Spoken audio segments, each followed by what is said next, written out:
The next option that we want to understand is strict option. What it says is it just makes adding step definitions to all the features mandatory.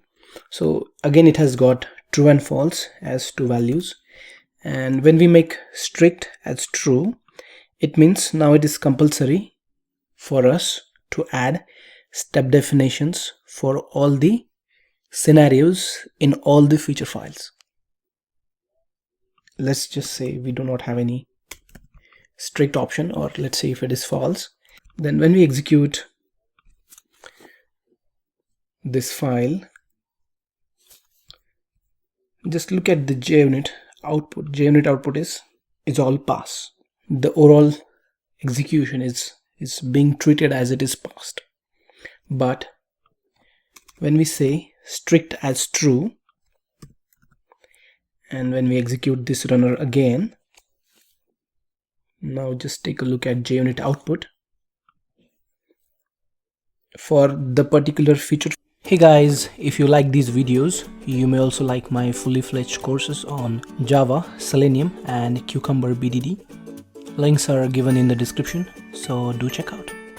File in which we do have some scenarios which does not have step definitions associated with them.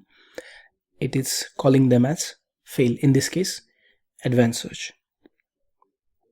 So what happens when we add strict as true is it will make it strict to add step definitions for all the scenarios in the feature files.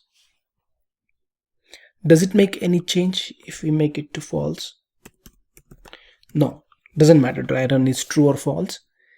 When the strict is true, the JUnit output will be fail if there is even a single step in any of the feature file that does not have any step definition associated with that.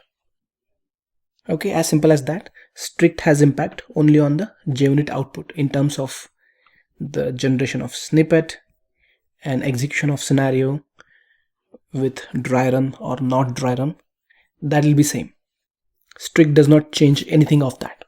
But in terms of getting an output, JUnit output, actual execution report, that changes with strict.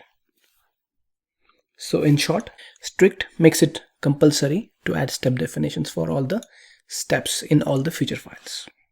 Otherwise, it will fail the JUnit report.